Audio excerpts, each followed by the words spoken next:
شروع اللہ کے نام سے جو بڑا مہربان نہایت رحم والا ہے۔ یہ کفار جو خرچ اخراجات کریں، اس کی مثال یہ ہے کہ ایک تند ہوا چلی جس میں پالا تھا، جو ظالموں کی کھیتی پر پڑا اور اسے تہس نہیس کر دیا۔ اللہ تعالیٰ نے ان پر ظلم نہیں کیا بلکہ وہ خود اپنی جانوں پر ظلم کرتے تھے۔ اے ایمان والو، تم اپنا دلی دوست ایمان والوں کے سوا اور کسی کو نہ بناؤ۔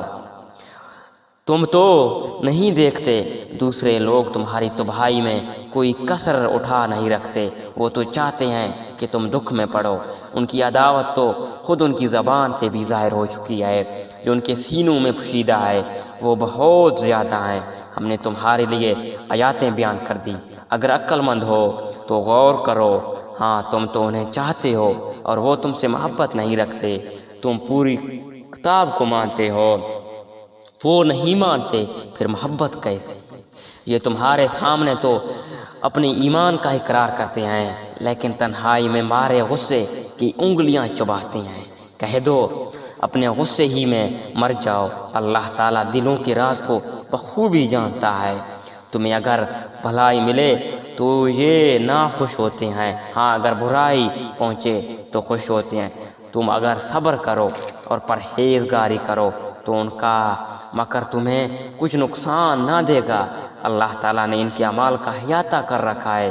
اے نبی، اس وقت کو بھی یاد کرو جب صبح ہی صبح آپ اپنے گھر سے نکل کر مسلمانوں کو میدان جنگ میں لڑائی کے مورچوں پر باقاعدہ بٹھا رہے تھے۔ اللہ تعالیٰ سننے جاننے والا ہے۔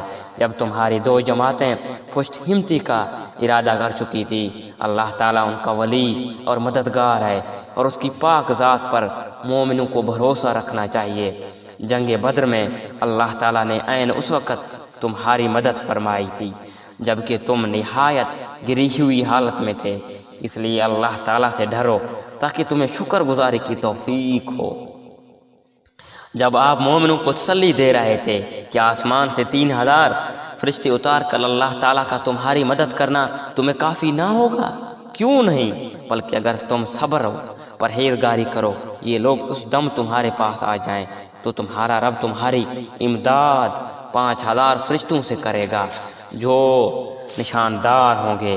یہ تو محض تمہارے دل کی خوشی اور اطمینان قلب کے لیے ہے، ورنہ مدد تو اللہ ہی کی طرف سے ہے جو غالب اور حکمتوں والا ہے۔ کافروں کی ایک جماعت کو کاٹ دے یا انہیں ذلیل کر ڈالے اور نامراد ہو کر واپس چلے جائیں، اے پیغمبر آپ کے اختیار میں کچھ نہیں۔ اللہ تعالیٰ چاہیے تو ان کی توبہ قبول کریں یا عذاب دے، کیونکہ وہ ظالم ہیں۔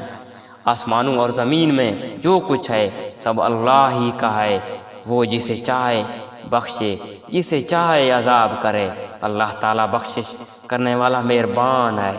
اے ایمان والو، بڑھا چڑھا کر سود نہ کھاؤ اور اللہ تعالیٰ سے ڈرتا رہا کرو تاکہ تمہیں نجات ملے، اور اس آگ سے ڈرو جو کافروں کے لیے تیار کی گئی ہے، اور اللہ اور اس کے رسول کی فرما برداری کرو تاکہ تم پر رحم کیا جائے، اور اپنے رب کی بخشش کی طرف اور جنت کی طرف دوڑو، جس کا غرض آسمان اور زمین کے برابر ہے، جو پرہیزگاروں کے لیے تیار کی گئی ہے۔